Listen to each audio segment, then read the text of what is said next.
Converting from gas-powered cars to electric is a key component to fighting climate change. But for many drivers, the lack of charging infrastructure is a major barrier to entry. But that's starting to change. As of May 2023, the US had installed just shy of 140,000 charging stations, many of which are in urban centers. So how does a company tackle creating an infrastructure for people everywhere to charge up their EVs?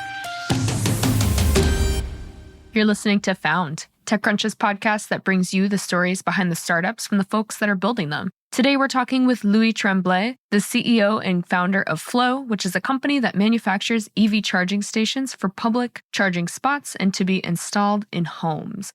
I'm Becca Skutak, and here with me is my electrifying co-host, Dominic Midori-Davis. And of course, before we get into our conversation, we have our two truths and a lie. So listen carefully to see which one of these statements is not true. Is it that working with both the US and Canadian governments was easier than expected? That Louis knew he was going to be a founder by the time he was 8?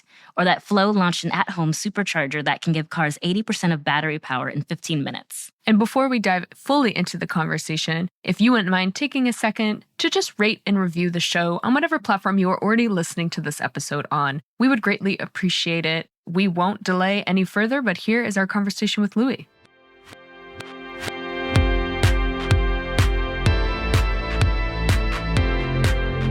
Hey, Louis, how's it going? Pretty good, Becca. Pleased to meet you. Pleased to meet you, Dominic, as well. Pleased to meet you. And I will say, are you based in Quebec? I'm based in Quebec City, yeah. So I am unfortunately legally obligated to ask you that. Not really anyone who actually knows anything about legal contracts, but are you a Canadiens fan? I'm a Canadiens fan, but I have to say I used to be a Nordic fan. Oh, yes. Back in the days, so I'm not as passionate about hockey as I was. No, I'm a Bruins fan, so we probably shouldn't talk about hockey too much anyway. Yeah, it's not a good subject for us. So why don't we dive into what we are here to talk about? Why don't you tell us a little bit about FLO? Sure. FLO was born in 2009. As an entrepreneur, I'm in the EV since 2004. And the mission of FLO is really to accelerate the EV adoption, providing the best charging experience, whether it's at home, at work, on the go. So we provide 100% of the need of an EV drivers, and we want to bring a comprehensive experience. So whether it's great product, great interface, the mobile app, the integration with OEM, with utilities. So the goal is really to provide an easy access to charging for, EV drivers to enjoy their EV car. And I'll give you a little bit of numbers. We have more than 100,000 chargers deployed in North America. We are the dominant player in Canada, but definitely growing into the States. This is where we're expecting to grow the more in the next coming years.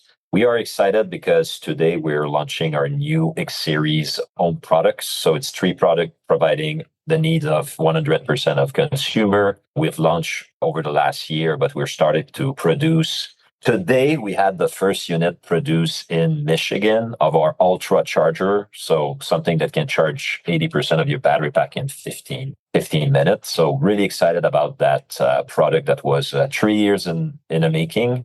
But yes, it's where FLO is right now.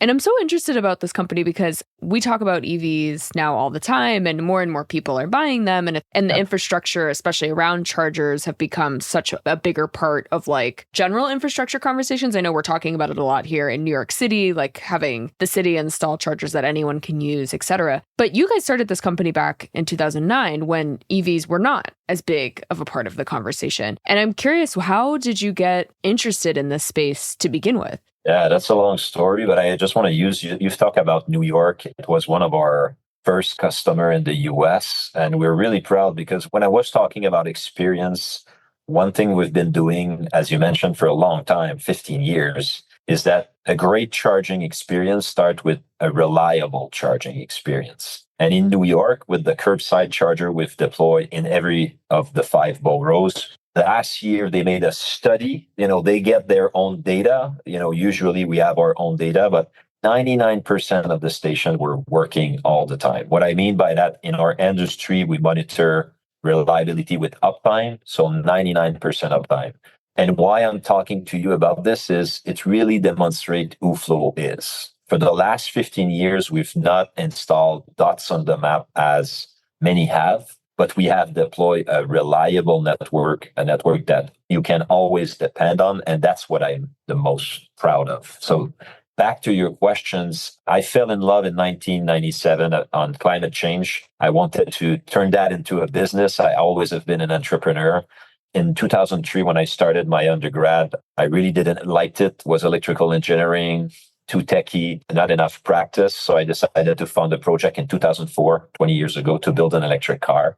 I fell in love with EVs. I started to see how can I bring more EVs on the road. People were talking about the range, comparing EVs at golf cart, and there were not that many EVs around the road at that time. And I strongly believe that EVs would disrupt the internal combustion engine cars because of lithium-ion battery. It was easy to calculate the potential autonomy, the potential efficiency there. So I decided to be the answer of that question, where people's going to charge, and bring charging in a simple, fluid way, in a flow way, at home, at work, and on the go. And it really snowballed when we started officially the company in 2009 and started to really deliver on our promise to bring reliable chargers to any new EV comers. There were not that many at the time, but definitely it has snowballed in the last 15 years. That's so interesting because we so often talk to not even just founders, but you see it in government policy. You see it in a lot of areas where it's like, okay, everyone's doing this thing now. And like, oh, whoops, we never built the infrastructure for it, which is exactly why New York is now like, oh, crap, people are buying EVs. And like, we should have thought about this 5 years ago. So it's really interesting to hear that you guys kind of like entered the space early, knowing that if and when EVs got adoption, they were obviously going to need a way to charge. Yeah, totally, Becca. And one thing that I want to stress is we've deployed hundreds, if not billions of dollars since 15 years. The problem with a lot of infrastructure that have been deployed is they don't last, they don't work. So this is why Flow is so different. Like, we have product that have been installed for 15 years, still working, still being updated with software, and still meeting our 98% promise of uptime. My point is, it's not only about how we're going to pour public and private money to build infrastructure, but making sure we have standards like the federal standard for the Navy deployment program in the States. It's required 97% uptime. We didn't have that performance standard before. It's something we push a lot in the industry, because the worst thing we have to fulfill our mission is that people embark into the EV journey, and the first trip they make, when they get in front of a charger, it doesn't work for any reasons. And that's the promise we've been fulfilling for the last 15 years. And speaking of the chargers, since you got into this like a long time ago, how has the process of sourcing a lot of the hardware to create these charging stations evolved, as I assume the industry has progressed these past decades? I'll start by saying, to really understand who Flow is we're a charging network operator. This means that we need a charger, right? So we have developed, back to your question, we have developed a manufacturing part. So we develop our own product, the new Home series we're bringing to market, the 3 product, the Ultra chargers. But we've been developing standard charging that charge you overnight, or ultra fast charging. The point, we've have that manufacturing hardware division or role we're playing. We have software where people don't understand how much software is, but we're around 600 employees at Flow. We have 150 in the product, the development only, not manufacturing, only the product, and 75% is software. And all the software is the connection with the vehicle, the mobile app, managing the members, managing the energy is really important if you want to bring a great experience. So hardware is important because it's the infrastructure that lasts. Software is to make a great experience.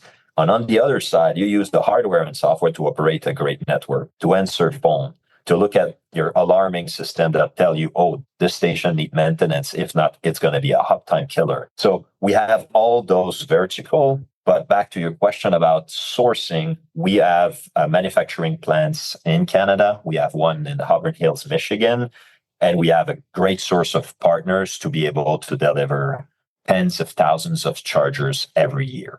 I would say we're shipping right now around 5,000 to 8,000 charger every month. So you have to make sure you can source the component. Obviously, through COVID, through the supply chain, it's been a challenge.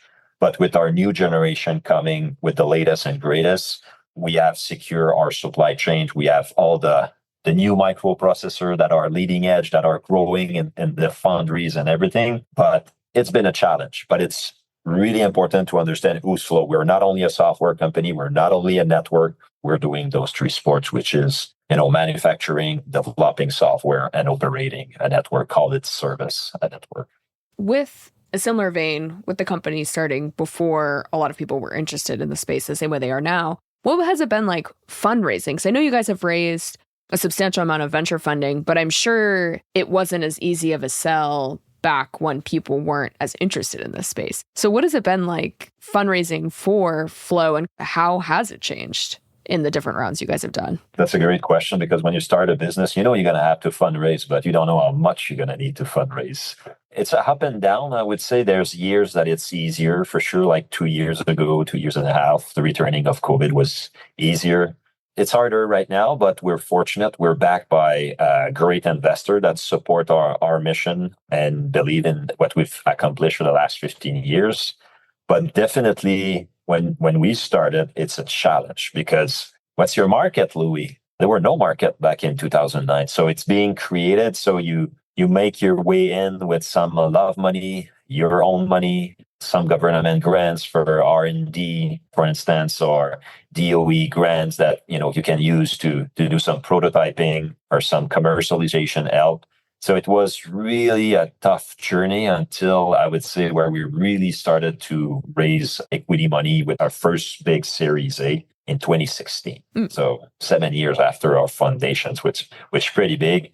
And now we're raising our Series E right now. So it's been a great journey. And I would say one thing that I learned comparing myself to other players is we're really cash efficient as a French Canadian. Big proud there. We do more with less. And I also wanted to ask about the concept here, because EV is one of those interesting industries where some people get tax credits for owning an EV, or there are different regulations around cars, but as well as, I'm assuming, around charging as well. And knowing that you guys manufacture and operate in both the US and Canada, we just recently had a company on that tried to bring logs over the Canadian border, and they got stopped. And it was this whole ordeal because of the different border laws and agriculture and stuff, which obviously this is very different. But I am curious, because you do operate sort of on both sides of the border in manufacturing and on the actual customer facing side. Is there anything there that's like you guys have to keep your eye on, or like, oh, when we do this in Canada, we have to do it this way. We do it in the US, we have to do it this way. Like, how is it managing that kind of stuff? Oh my God. This is a big thing. When you start a business, I'm telling you, I didn't know how much regulation, public affairs we needed to do, but it's key. You believe it's key. Like, our industry won't happen overnight. It's been 15 years and it will be another 15, if not 30 years. The point is, we are fighting climate change. We are transitioning the way we power our transports. We're doing the energy transition. So it's a big revolution. And there's a pain, right? The climate change, the GHG, there's a pain, but we have to make sure that every stakeholder, private, the governments, utilities, OEM, we're making that transition. And there's business, there's jobs during that transition. So it's something that I learned, and it's really important for our business, is really to work with everyone, to be really collaborative, because at some point we need a price for the carbon. At some point, if the car are too expensive, they will be cheaper. Like the bill of material, if you look at a car, a toy you had when you were young, it's really easy to manufacture compared to internal combustion engine car. Mm-hmm. But you have to have a certain volume to amortize that as an investment. So this is why our industry needs to support the government that have GHG target, that have longer mission-driven target to help the world to succeed. So this is why we need to monitor, work in collaboration, but every state, even though you have some federal requirement, every state has different, like California is so different than others. You want to make sure you're in California. You want to make sure you understand and influence the rules, because it's going to pour in every state after. It's going to pour at the federal level. So yes, it's definitely something that I learned, and something that, governments have been great partners, and OEMs and the utilities. We all have a different agenda. On our side, we live and die with EVs. So if we're not able to deploy infrastructure that are being used, we're dead, right? Others has more implication, and depending of which candidate, and we won't make policy here today, but which candidate in Canada, in States, and at the federal level, it really evolved. But at the end of the day, we need to make that transition over 30 years. So definitely a big hot topic, but I cannot hammer that more and more. I need to work with all those stakeholders, with our competitors to make that transition happening over time. And the idea of regulation made me think about the EU forcing Apple to make one charger for all of their devices. And so I started thinking, when you're creating or when you have like an EV charger, how does that work when I guess not all EV charging ports are the same? Like I'm assuming different cars have different EV chargers. And so how do you kind of create one charger that works for all these different cars? Back in the days, we decided what was the standard in 2007. But since then, they were two main chargers. There were what I call the Apple charger, the Tesla charger connector. It's just the connector. And I would say the industry standard, what we've seen in last year, and I'm glad that it happened after all, is most OEM, most large and small OEM car manufacturer have decided to move to the Tesla standards. So the G3400 standard. So now we're seeing that the two standards that used to coexist, but only Tesla for Tesla charger and our universal charger used to charge Tesla in every car in the market. Now with our product, the product we're launching today, our own product, we have the Tesla charger or the G1772, which used to be the standards, but I'm expecting in the next 3 years it will merge. We will convert many chargers, and at the end we'll have only one cord. But mostly everything behind is compatible with every car. Are the two chargers, is that something like the industry just agreed on, or did the government swoop in and say, no, you guys need to do a standard charger? On that side, regulators, standard body have decided on universal, and for years it was both. But the industry decided last year, the OEM decided to embrace the Tesla connector, which now will be only, hopefully in 3 years, only one cord. But to any chargers you'll be able to access in the coming 3 years. For instance, you'll have an adapter. I have a Tesla and I have a pickup for Lightning. So when I plug into my own FLO network, I don't use an adapter. When I plug into a Tesla, I use an adapter. When I'm driving my Tesla and I use the FLO, I have an adapter. But when I plug to Tesla, I don't have an adapter. And this will merge as the industry is converging in the next 3 years, which is a great news for everyone because any charger in the market will be a charger when everyone can charge. And what is it like for you guys if you do have to kind of make the changes or make the adaptations to the existing charging stations as you have? As a company, is that like a really big undertaking, or is it not as daunting as I'm making it up to be in my mind?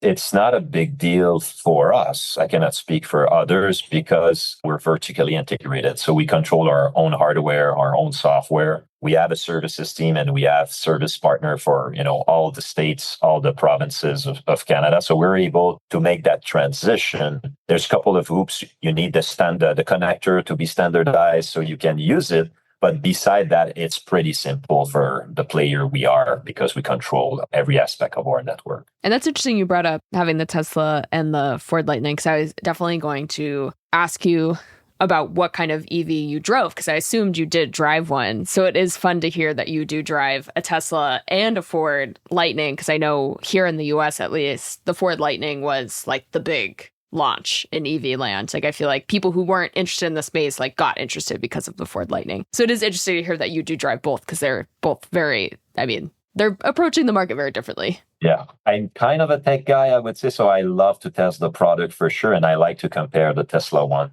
compared to, I would say, the big tree like Ford. I love my pickup. I'm a hunter. I'm a fisher. I have 3 kids. It's awesome. You go everywhere. It's really robust. It's reliable as the FLO network. So it's perfect. And I know like the Silverado just came out, bigger batteries. And there's so many products that are happening for now, back to 2009, where there were no car.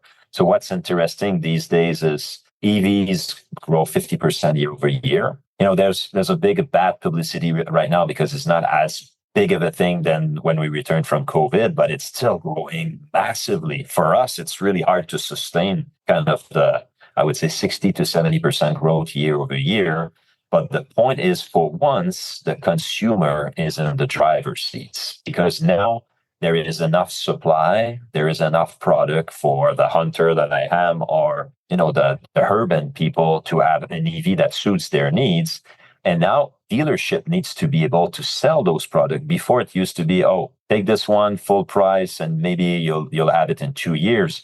now is that they have inventory. So they need to be as creative as they work with internal combustion engines. So we see the market evolving where consumer will have more power. And we've seen the price of the car, the lithium, the battery packs diminishing.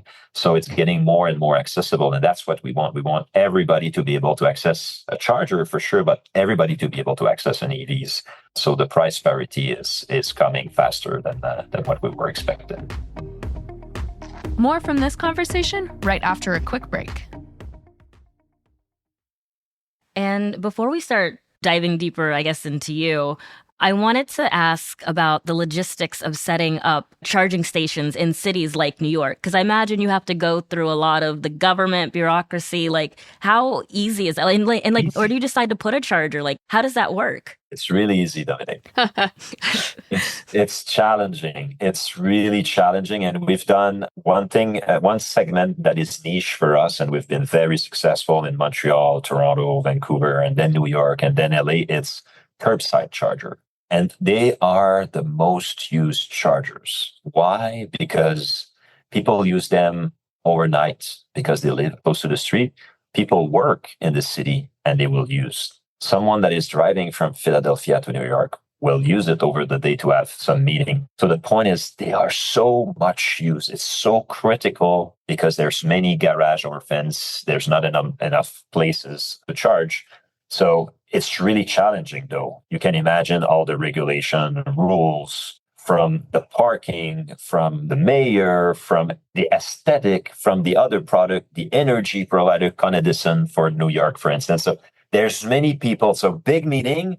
But when you start to work with the same objective, which is electrifying the curbside, it's something that starts slower, but when it started, accelerate. And that's what I'm expecting from New York, from LA, from Montreal. Like, it's thousands of stations we've been deployed in the city, and it's really driving the EV adoption. So yes, we need to be patient. We don't, fulfill our mission overnight, but this is a driving force that when you start to deliver, like the curbside in New York are used like crazy. Like, it's one of the best chargers we have on our network because people use it all the time, like around the clock, which is good. And back to your last question, Dominic, how do you locate chargers? One thing that I'm really proud is we've just launched last year an investment. We're going to deploy our own chargers. So usually our business model is we sell chargers to, for instance, a Con Edison. They buy them and we operate them and we're getting paid for them.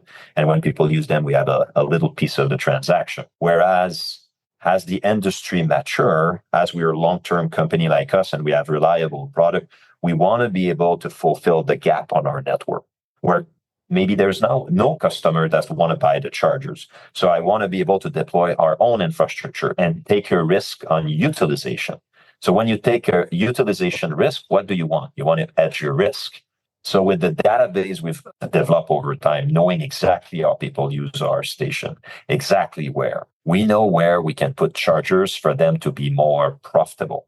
So what we do when we locate charger with our partners, for instance, in Canada, we're deploying 350 millions of ultra-fast charger in all provinces to be able to, stimulate the EV adoption, but also as a business interested, a for-profit company, we know exactly the place where we're going to get 15, 20% of utilization and get a return on investment to convince our financial partners that we should invest more and more. So it's really about having a great networks that work, feeds you with data and with some machine learnings, with so geolocalization tools, you can layer additional traffic data with the usage and the consumer data to be able to really locate the best places to put chargers, not only for today, but for the next coming years with all the traffics, all the infrastructure that will be rolled out in the next 10 years that is already planned to making sure that you get a return and you satisfy your customer at the end of the day. Wait, there was one thing that you brought up that I kind of wanted to go back on. You said it really quickly. When you said like the aesthetics, are you saying like some neighborhoods don't want the chargers in the neighborhood? Or like, are you talking about how the chargers look in the neighborhood? I'm trying to figure out because the New York neighborhoods can be really, really picky on the aesthetics of the block. Oh, so I just wanted to know. Not. The point is we all have opinions, right? And the thing is, what we love when we travel is every city is different, has a different flavor. And for instance, in New York, what we've done is we have our chargers, but we adapted the design of the pedestal to New York requirement. In some part, it's safety requirement. But the design, let's talk about it 1 second. You have the Link pedestal in New York, the gray, the square Link station where you have a screen. So, for instance, the benches, the garbage bin, all of that as a signature. The lamppost as a signature. So when we bring chargers, of course, there's requirements. So you want something that fits together. So we adapted the pole where we have a retractable cable to look like New York. And if you look at our station, they really look New York. And they are amazing, by the way. Like, it's a really great product. But as you design a chargers, there's safety requirements like hazards. This is why you have a big pole and you never have a cable that you can trip on the ground. And on the other side, if someone ran into a chargers in New York, we have tested with car crash, like they do in certification, that the pole will not injure the people in front, will get like that, will just bend over the car. With safety on the electricity, it will be a safety protection there. So there's so many details that when you want to do business with New York, you have to be patient for sure. But when you do it right, as we did, you have the great utilization. Then the city now is ready to electrify big time and make an even bigger impact on the electrification of New York, 5 boroughs. And just one more question on the actual chargers or installing them themselves, because you mentioned a lot a couple of minutes ago about how you guys have data. So you can tell like where people are using these chargers or sort of like what are areas where they'll get adopted and things like that. And so I'm curious, with all of that data, would you say that's like more data that this industry would have on the people who use it than say like the oil and gas industry? Like, because I was just starting to think about it in my head. Like, I drive a gas powered car and I'm like, do they really get any information from me when I go to these different gas stations about, say, like where they should add new state? Like, I don't know. Like, and there's also, of course, the safety and the security piece you have when you do have all this data on people in that way. And so I'm curious, you could just talk about it. Like, what is it like having all this data, and like how is that helpful for the industry, but also like how do you guys have to like manage it? I'm just hearing my general counsel telling me that we have privacy, we have cybersecurity, and we comply to everything, to SOC 2 and other bells and whistle. But yes, let's figure we comply to everything because it's really strict and we have to invest there. But you're right. An EV is a computer on wheel first. So there's a lot more computing power in these cars. And in the charger, all chargers are connected because we want to be in constant making sure the charger work. There's new car coming to market that don't comply with the standards sometimes. So we need to do an over-the-air software update. Our mobile app, we have released every month to bring the experience forward because there's a new payment method. Because now we are roaming. For instance, FLO will roam with a charge point, which is a competitor based in California, but they allow their users to use the FLO network and FLO allow FLO network. So we're a competitor, but we want to bring the industry forward. And we do that with Shell Recharge and with other charging network. So there's so much software integration. And yes, that data, but the great thing about data, when you comply with all the rules, it just helps us to develop better product to install the charger where EV drivers want and really understand the journey of using a chargers to make the experience better. Definitely. Switching gears a little bit to you and running this company and sort of how you've built it. What has it been like for you personally building this company? Because like you had this idea and you started originally wanting to build an electric vehicle and then have since moved into electric chargers, which you've been there for a while. But like, what has it been like actually building the company up for you personally? Thanks for asking. It's been an amazing journey. I always wanted to be an entrepreneur. First, work for myself, do crazy things, change the world. That's really what I wanted to do. So I'm proud, and every day I wake up and I'm energized because it's always new challenges. On the other side, what's as much important to me, it's not only what I call the direction, the why, like fighting climate change, bringing EVs in the road, offering the best charging experience, our why, but it's also the how. That's really important to me. And I'm really proud of Becca and Dominic.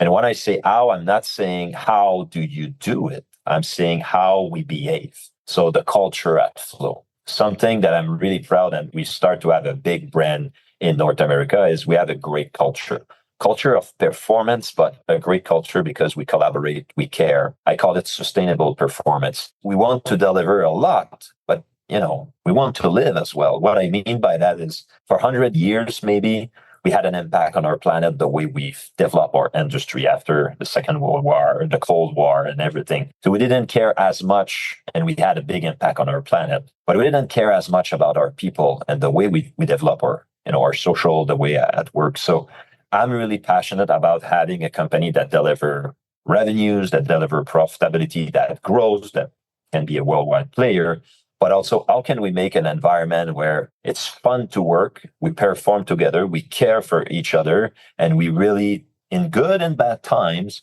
are able to care about our people as much as in good times. So that's what we have at FLO. That is a big part of what I want to my company. And my biggest proud is after 15 years, 600 employees, the culture is there. I get hit by a bus tomorrow. I hope it will be an EV bus.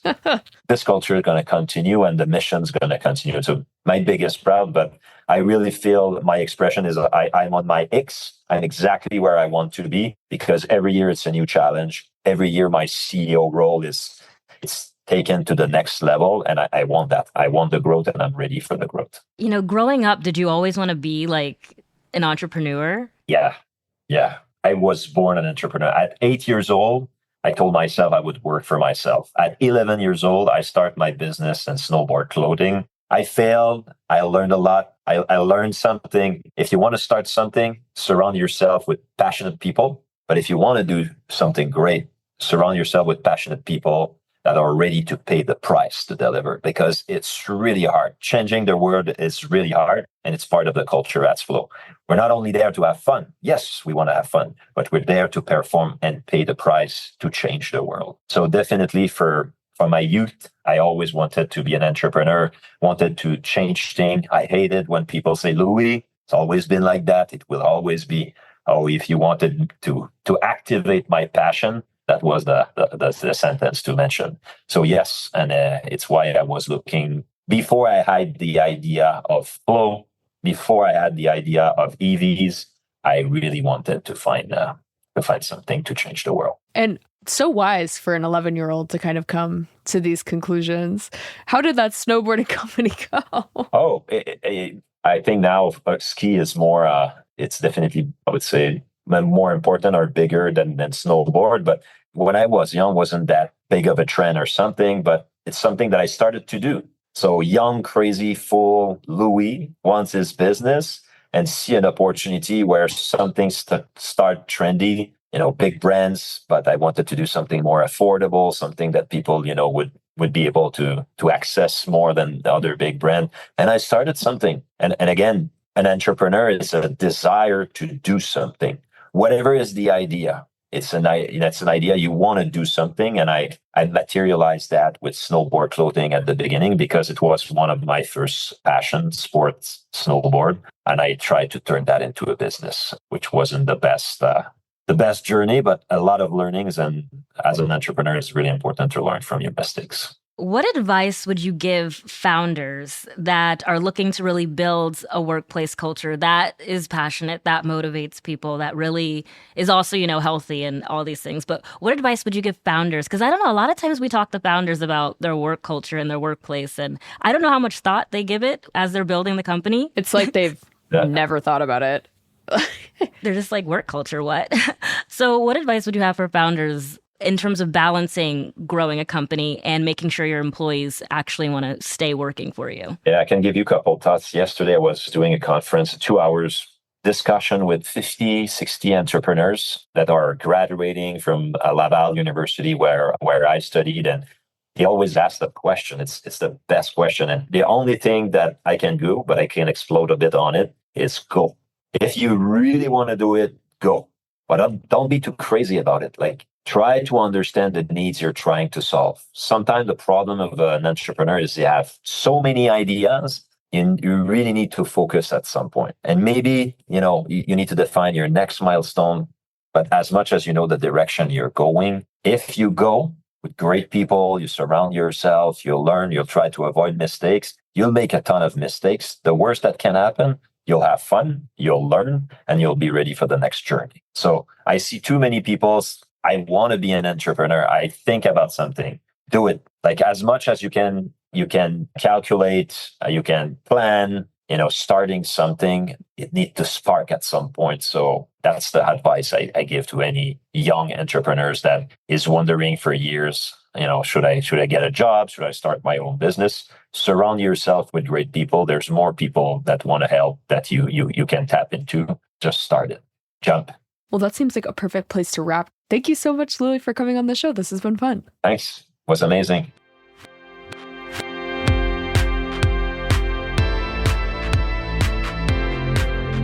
That was our conversation with Louis. And before we jump into the outro, of course, we want to tell you what the lie was. And dear listeners, the lie was that working with both the US and Canadian governments was easier than expected. While he said it was easy and then explained after, dear listeners, you were not on the call with us. You could not see that he gave us a pretty big wink when he said it was easy, which is not surprising. But I definitely thought the concept of having to kind of navigate all these regulatory hurdles and policies, which seem to be changing all the time, is such an interesting space to be in as a company that got started before any of us were really paying attention to this category at all. What did you think about that, Dom?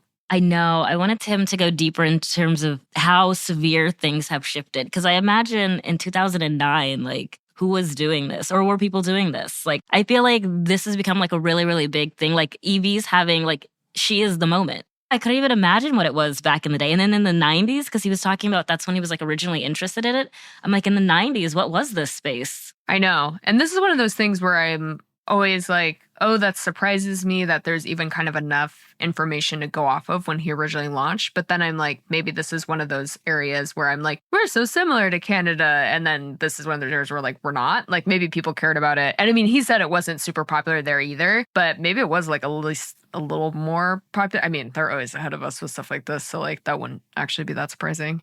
That's actually true. I actually forgot about the Canadian part because it could have been a whole thing in Canada and we could have just been behind, as we usually always are. So yeah, this could have been a major topic of discussion back in the day in Canada. But I mean, EVs are everywhere now. I was just looking outside, or I Googled what the stations look like because I don't have a car. I don't know anything about car life. So when I was just Googling what the EV stations even look like, they just look like mini bus stops. I would not even have known that was a charging station. I know. Once he started talking about working with New York and how New York had all of these specific guidelines it had to be to fit the quote unquote New York look, I was oh my God, I got to go down, won't say where I live, but there's some down the street from me. And I'm I got to go check it out. And I've never noticed, I didn't pay that much attention to them because I drive a car, but I don't have an EV, which is funny, this whole conversation in general, because the reason I didn't buy an EV is because I didn't think I'd be able to charge it in the city. And now, of course, literally a month after I bought the car, New York was we're adding all these chargers. And I was well, all right. I guess this will be my only non-EV. But yeah, now I'm I got to spot them because the ones on my street are really hard to notice they're an EV, other than the fact that the poles are plugged into people's cars, because they really don't stand out otherwise. So now I'm curious, how many are there? And I was just thinking, I imagine people uptown saying, do not put an ugly charging station next to my kids' prep school. I will literally write the government. So that's why I was really wondering, I'm what do they even look like? Because I could not imagine, just for lack of a better word, the neighborhood's allowing an ugly EV station, especially not uptown. But I don't know. It could be stereotyping uptown. I wonder how I know that, not revealing how I might know that. But I thought it was interesting about the industry deciding that EVs should just have two standardized chargers in a sense. And I found it interesting that the industry itself just collectively agreed on that because I don't know, anytime there isn't the government or regulators forcing people to do anything, I'm okay, so y'all just met up one day and said, let's just make life easier. I'm that's so nice of you. I know. And it is interesting to think about too, because obviously companies in the same category compete with each other. It's rare that you see these kind of coming together situations where they realized on their own that they probably wouldn't survive if they didn't band together in this way. I don't know, maybe they would, but it's a much easier sell to someone if they are concerned. Me, for example, concerned with being able to actually find places to charge where you live, that if you're well, it doesn't matter what car you buy, you can charge it on any of these. I could see it being like the tide that lifts all boats. But I mean, there are a lot of scenarios in business that would apply to, and you don't see people collaborating. So I definitely do think that is a really interesting factor here. And I mean, if you're a company like FLO who is like working with both of the current chargers and now it's like, oh, we're all moving to one, like, great, we can do that. It's just so interesting to think about. It's like Apple, of course, has to do the standard charger or move in that direction because the EU is making it. But yeah, like you said, it's so interesting that they kind of just like decided to do this on their own. The EU bullied them. The EU is standing on business. They said, Apple, like, seriously, come on. I don't know why I'm like randomly angry about that. But this is something I wanted to ask, which this might be like a ridiculous question. If there aren't a lot of charging stations and you drive an EV and you get stranded in the middle of nowhere, what happens to you? Well, I guess like it's the same as like when you're not near a gas station, but what if like the only gas station doesn't have an EV charging station? Are you just like there? I have like always wondered this. And like my dad has a Tesla and like he really likes it. And like they live somewhere where there are a lot of chargers and they have one at home also. But even when they drive to New York, 'cause they live in the Boston area, they absolutely never take that car pretty much, which is always so interesting. And like, maybe they've taken it like once where in theory, the range would be fine, but they're still just like, they don't want to push it because it's like, what do you do? Like, what do you do if you run out of charge? Do you call like AAA? Like, what do you say? Where do they take you? I guess I have no idea what would actually happen, or if it is, maybe it is just as easy as like if you run out of gas, where it's like they either tow you to a station or like you can put gas in your tank. Maybe AAA will come and give you a charge. I have no idea. You're in Boston and they say the nearest EV is in New York. Do they tow you or do they just say, hey, you got to give it up? What do they say? I know, because in some places you definitely would be a lot closer to a gas station, but could be really far from a charger. Ugh. I don't know. See, these are the things I think about. I'm creating up scenarios. These are the things like I think about. And then it's like, no, Becca, based on where you live, you would literally never have that problem. But I'm like, but unless like this is literally made up. But you know what? Like really quickly, the cybersecurity element, which we didn't talk much about, was a really interesting point in terms of the data they're collecting. Because I was trying to think quick enough of what a hacker would want from EV data. I couldn't think of anything immediately, but I know that there are. Yeah. I mean, what would they do with that data?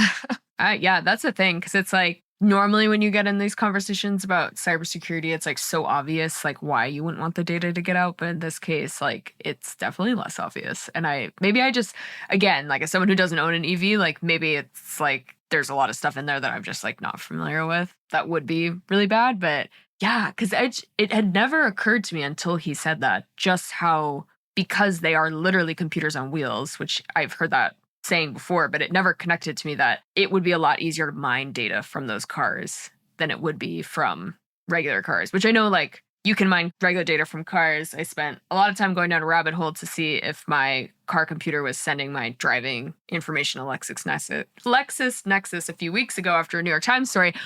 But like, the gas and stuff, like, I don't think they could do anything with that.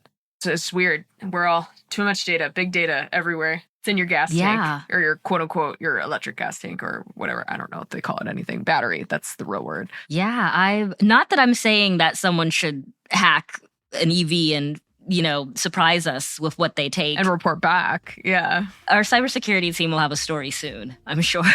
Yeah. All we're saying is we're not encouraging anyone to do that. But if you do, write it up and send it to us. We would love to read it because I'm now curious. Yeah, if you don't mind prison time and a TechCrunch feature, we just want to know what happened. Found is hosted by myself, TechCrunch senior reporter Becca Skutak, alongside senior reporter Dominic Midori-Davis. Found is produced by Maggie Stamets with editing by Kel. Our illustrator is Bryce Durbin. Found's audience development and social media is managed by Morgan Little, Alyssa Stringer, and Natalie Kreisman. TechCrunch's audio products are managed by Henry Pickavid. Thanks for listening, and we'll be back next week.